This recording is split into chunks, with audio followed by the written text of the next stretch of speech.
Posso falar, mano? Você veio que é teu pai? Juarez, me esqueceu meu pai. Palho? Meu pai.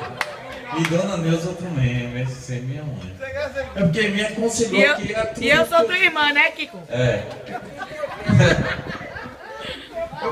Eu sou de uma família, né? Eu sou de uma família bem longe. radical, bem longe.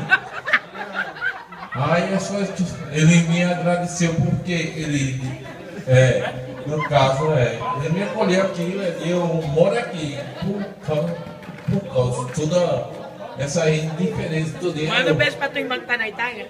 Quem? Tua irmã, outra que tá na Itália. Thalita? É. Cadê?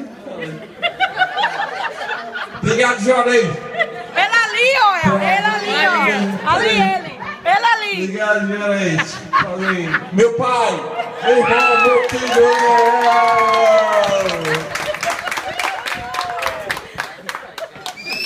Tem alguém que vai falar? Não, não quero não. Toma, maminha. Vem dizer alguma coisa pra vovô. Vovô.